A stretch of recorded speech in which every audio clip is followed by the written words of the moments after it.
I'm Paul Sugarbaker, and I'm the editor of the textbook and video atlas of cytoreductive surgery and perioperative chemotherapy. I'm here today with Professor William Helm, professor at St. Louis University, and we're filming this at St. Louis University. Bill and I have just finished watching a video on the management of ovarian malignancy using cytoreductive surgery and HIPEC. And I hope through this interview we can clarify some of the issues that continue to be a prominent part of the management of ovarian malignancy. Bill, to get started, let me ask you about the timing of cytoreductive surgery and HIPEC in the management of ovarian malignancy. In this video, we used an interval cytoreduction with HIPEC, but I know that there's other times when it can be used. Would you tell us how do you use cytoreductive surgery and HIPEC in the management of ovarian cancer? Well, there's a reason to believe, theoretically, that HIPEC could be incorporated at all the natural history time points of ovarian cancer. Okay. And these would be at the time of frontline surgery, the time that you use it, which is what we call interval debulking, which is following 3 courses or so of neoadjuvant chemotherapy given prior to the surgery. For consolidation, which would be at the following a complete clinical response or complete pathologic response to frontline therapy. That would be surgery and chemotherapy in whichever order it was given, to try and delay the recurrence of the disease, the timing of the recurrence, and also possibly for recurrent disease. Mm-hmm. So those are the 4 time points that it could be quite thoughtfully and theoretically of value to use at those time points. Mm-hmm. Now, if you had complete control, would you pick a particular time point for the use of the HIPEC in the management of ovarian malignancy? Well, first of all, the easiest time to give it is for consolidation, which would be at the end of frontline treatment. Okay. Because at that time, no major surgery is necessary. Okay. In many patients, there is a complete pathologic response or very small volume disease. And you think that using the HIPEC at that time with consolidation will discourage recurrence at a later time? Well, that's the assumption? Well, that would be it would be a theoretical assumption. A theoretical, okay. We know that about 65% or more of patients with frontline treatment for ovarian cancer, even when they have a complete pathologic response. Yes. So that is, even when the surgeon will go back and operate and do what was used to be called a second look laparotomy, and all the biopsies are negative, then over 10 years, 66% of those patients are going to recur. Okay. So we know that at the time of frontline surgery, disease must be being left behind somewhere.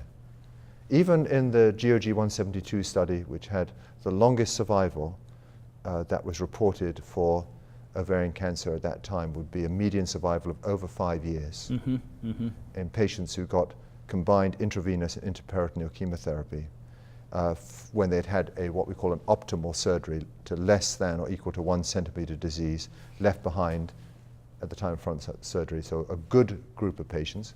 Even those, 65% of the patients recurred. And so what we know with ovarian cancer is once the disease recurs, the patients do very poorly indeed. And so I believe the essence of cancer treatment is to try and prevent recurrence in any way that you think is sensible or likely to help. So giving HIPEC at the time of frontline surgery, it would be good. I mean, the theoretical advantages of that are that you've removed all the visible disease if you can, or only down to very small volume if you can't, as it were. You've divided up, you've got adhesions are all divided, all the organs are mobilized. So if you can give chemotherapy at that time, it can be distributed to every surface of the abdominal cavity. it can also deal with floaters, cancer cells Okay. that you have described that are floating around at the time of the surgical procedure. So that chemotherapy can get everywhere within the abdominal cavity and theoretically would be able to deal with those microscopic disease that you cannot see, but you know you are leaving behind because of the natural history of the disease. Now, in this patient, we had somewhat of a special problem. She was given her 3 cycles, I think it was 3 cycles of neoadjuvant carboplatinum and paclitaxel.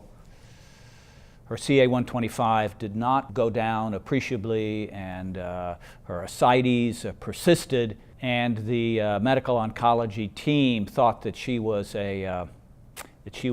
cisplatin resistant. What HIPEC is best in this kind of patient? Well, nobody knows the answer to that. Okay. What we know is that a patient who is platinum resistant either fails to respond to platinum chemotherapy at the time they're receiving the platinum chemotherapy, or their disease recurs within 6 months of receiving platinum chemotherapy. This group of patients does badly. And if you fail cisplatin up front, then your prognosis is not good. So nobody knows what to give. It's a question even for medical oncologists as to which intravenous chemotherapy to give. With HIPEC, we don't have the answers. We do have some intriguing data, and we do know that in the HIPERO study, which was a registry of over 140 patients treated in this country with HIPEC and cytoreductive surgery at all the natural history time points of ovarian cancer, we do know that when the group with platinum-resistant disease were looked at specifically, there was no one agent that stood out as being better than the others. And that the agents used were not many, but they included cisplatin alone, cisplatin in combination with mitomycin and doxorubicin, and carboplatin and mitomycin C on its own. So there was no one player in those that did better than any other. But the question is also true if you're not using HIPEC. Nobody has the answer for a patient who has platinum resistance. Now another issue that perhaps we should think further about in this patient is the lymph node dissection. In this patient, we did have hepatic metastases, and there was a single negative external iliac lymph node. Should she have had additional lymph node dissection, a systematic lymphadenectomy? Well, I think the answer to that is probably no. The question is controversial. What we do know with ovarian cancer is that if you have bulky lymph nodes, and as part of your general attempt to get rid of all the disease in the abdomen, you should be removing bulky disease, provided that you're not leaving bulky disease elsewhere. So, but if in the case of disease where the lymph nodes appear normal, so they're normal on the CT scan, they're normal when you evaluate, you would certainly want to do a formal lymphadenectomy. People vary in what they mean by systematic, but certainly a formal periaortic and pelvic lymphadenectomy would be sensible to perform if you're going to leave no visible disease behind in the abdomen. In this woman, there was disease left behind, although small volume, 1 or 2 millimeter nodules, but many of them. There was that amount of disease left behind on small bowel. In that sort of patient, do you usually perform the systematic lymphadenectomy, or is that too large a volume of disease? Yes, I wouldn't do it if I knew. You would not, okay. Well, if I knew that the patient had liver parenchymal disease, like was shown in the video, then I wouldn't do it. In the hypothetical situation where she did not have a liver metastasis, but this small volume disease on the small bowel and its mesentery, is that a situation where you would want to see the systematic lymphadenectomy? Yes, personally, if there was no liver disease, you're just leaving miliary seeding, then I would do the lymphadenectomy, because we know that in that situation, probably about 70% of the patients around that figure are going to have microscopic metastases in the periaortic or pelvic nodes. And so we know that ovarian cancer recurs in the retroperitoneum, and it's the time to do it is at the time you do your frontline surgery, when everything is accessible for you. But I don't believe anybody can be wrong not doing it. There's no data to suggest. In fact, the only data to suggest with systematic lymphadenectomy is that it doesn't affect your overall survival of the patient, but in the right circumstances where you're doing complete cytoreduction, it can prolong by a few months only the progression-free survival. In evaluating this patient preoperatively and then intraoperatively, we use a couple of quantitative prognostic indicators. We use the prior surgical score, and we use the evaluation of the small bowel regions. Is that something that the GYN oncologist is comfortable with using on a regular basis, or do we need to provide some further explanations in the video regarding these prognostic indicators? Yes, I think it would be great. And could you explain what class 1 small bowel changes is and the prior surgical score? Yes, the prior surgical score is an estimate of the extent of prior surgical interventions, putting them all together. It can go from 0 right on up to a class 5, which means they've had a prior cytoreduction. And the small bowel regions, is the small bowel affected by the amount of tumor that's there, or is it a fixed mesentery? We'll by CT make an assessment.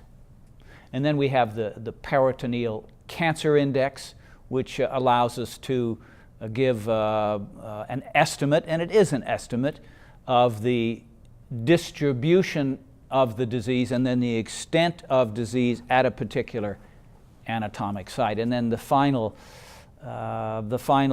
quantitative prognostic indicator is this completeness of cytoreduction score, where we can have either gross disease left behind or moderate disease left behind, or no disease left behind at all. And in this particular person who had 1 millimeter or even some 2 millimeter nodules, we said that's a CC1 cytoreduction. I'd much rather have a CC0 cytoreduction where there's no visible evidence of disease, but that's somewhat unusual with ovarian malignancy. Right, and I like actually the CC scoring system, which you pioneered yourself, and I like it particularly because you have this CC1, which is disease that is less than 2.5 millimeters. And in the GYN oncology sphere, we generally have used by acceptance that an optimal cytoreduction has been disease less than or equal to 1 centimeter, so 4 times that. But there's intriguing data now that from big centers that suggests that if you can't leave 0 disease behind, then you want to aim for 5 millimeters is what you use in the G1 oncology, and that the outcome for those patients is probably better than it is for people who you leave 1 centimeter disease. So I think it encourages the surgeon to go for smaller volume disease remaining at the end of surgery.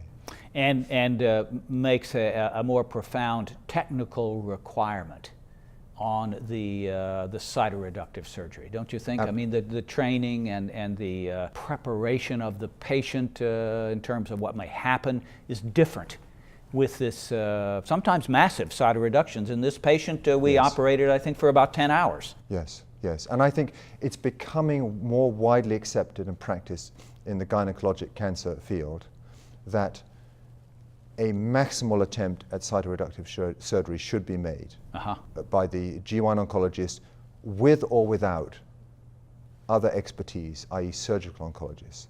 And the big barrier that has been there as far as a GYN oncologist removing and obtaining a CC0 or a CC1 in your context, or optimal cytoreduction, has been disease in the upper abdomen. And there are pioneering papers that have actually shown, particularly from Memorial Sloan Kettering, the value of removing that upper abdominal disease.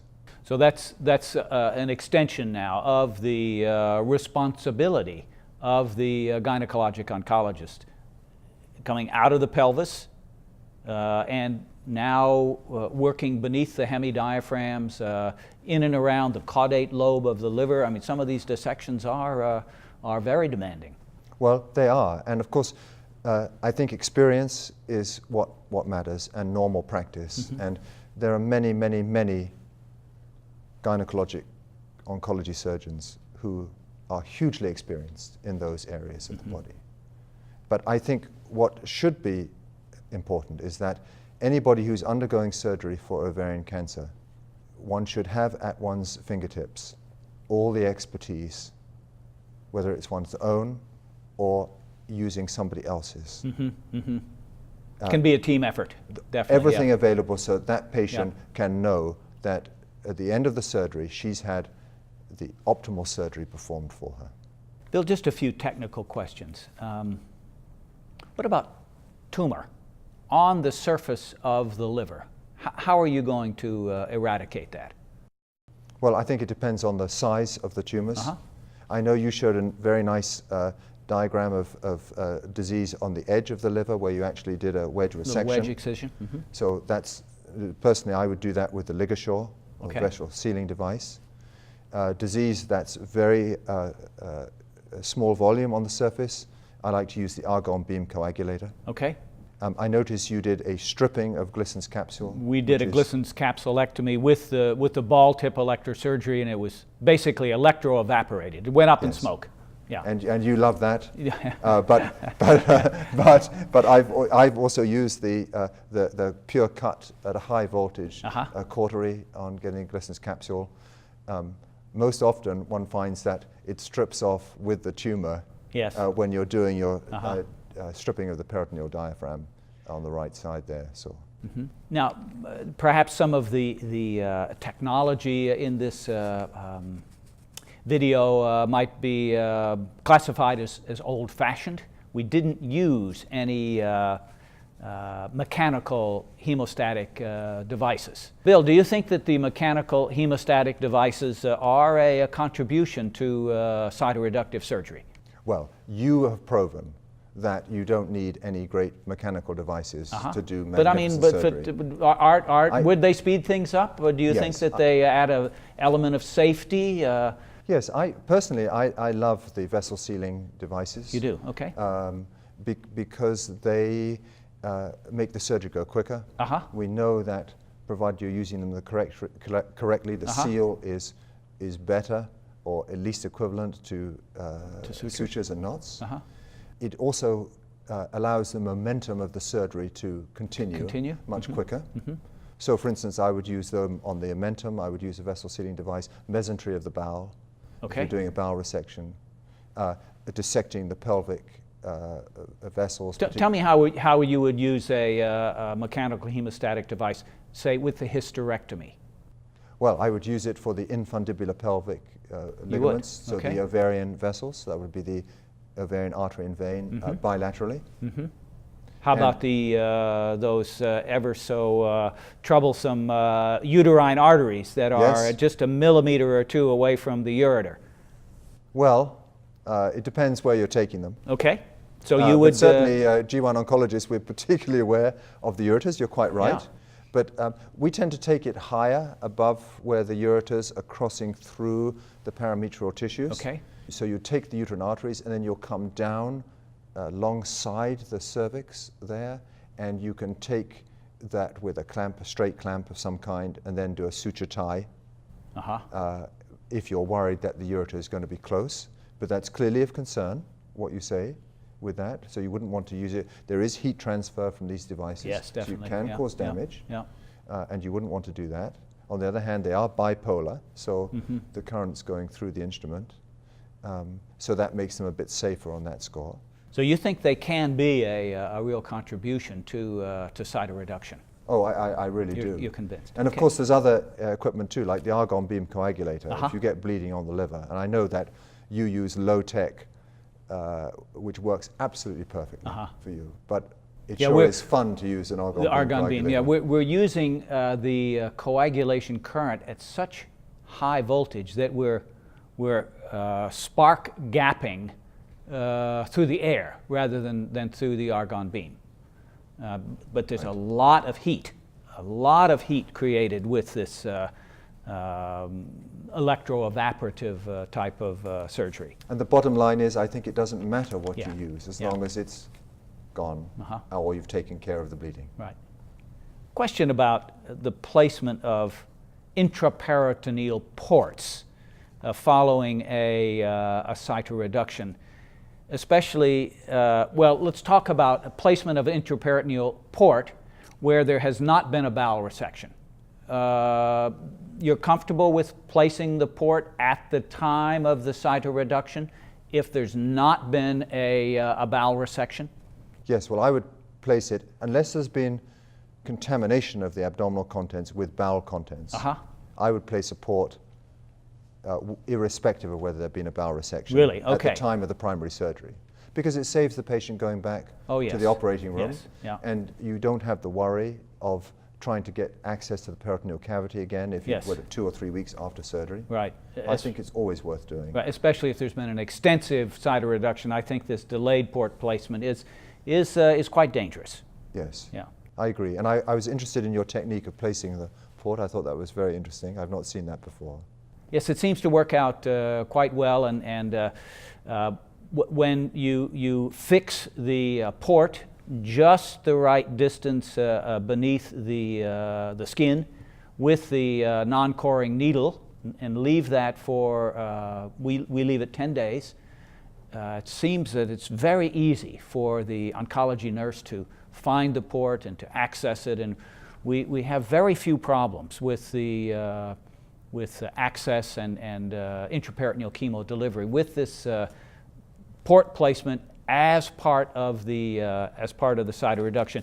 And I agree with you that with this extensive irrigation and prepping the skin and really almost starting another operation, we really think of, okay, we're doing another operation now, placement of the port, so we want everything to be prepared from a bacterial contamination point of view for that port placement. Is there a limit to the resection or the dissection that you would perform in order to achieve this optimal cytoreduction? I'm not sure exactly what you mean. Well, I mean, how much small bowel is it reasonable to remove? Or this patient that we showed in the video, I would say at least 2/3 of her large bowel was removed in order to remove this disease that was part of the descending colon. What is the extent of cytoreduction that is reasonable in modern day? Right. Well, I think that the whole aim should be, when you go into your surgery, it's been demonstrated in really multiple studies, is that your aim is to get the volume of disease down to no visible disease at the end of your surgery. You're talking about frontline surgery. Yes, okay. Interval debulking. That should be the aim. On the other hand, you want to be able to do that with the minimum of morbidity. Right, and a reasonable quality of life following the procedure. Yeah. Exactly, that is exactly right. And so most people would say in GYN oncology field that if you have proximal small bowel involvement, Okay. you're never going to be able to resect proximal small bowel. No. But certainly they will resect a distal small bowel. But how much distal small bowel? Well, provided that what we're talking about is not resecting minimal volume disease and then leaving the same volume of disease behind. Right. I think everybody would accept that that's not worthwhile. Right. But you know, we often see this situation where the jejunum and upper ileum perhaps are relatively spared, and then there's a larger amount of disease in terminal ileum around the appendix and right colon. Yes. Would you remove half of the small bowel? Yeah, I probably would. You would? Provided that I thought that was going to give the patient an optimal or better cytoreduction. And up to half of the colon also? Oh, yes. You would? Yes. Iliorectal anastomosis, is that something that is part of your repertoire? That would not be something No. I would do. Too extensive. Yeah, I think that's really very extensive. Okay. Because the situation of the patient varies. You know, if your patient had already had chemotherapy that she'd actually not done very well on. That's correct, yes. But, you know, you can always come back and fight another day. The aim is an iliorectal anastomosis would be a pretty life-changing anastomosis for a patient. And so you would want to do that only if you had a really very good reason for it, I believe. If you had to do that, one might consider closing the patient and giving the patient neoadjuvant chemotherapy. Okay. That might be a good patient to do that. So that would reduce the extent of the bowel resection you'd have to do. Bill, I'm trying to think of some way to close this discussion in an optimistic manner.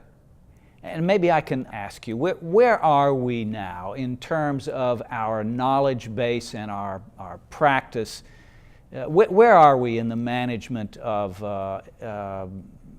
advanced epithelial ovarian cancer? Well, here is the facts of where we are right now. I think we can't go to the future until we know where we are right now.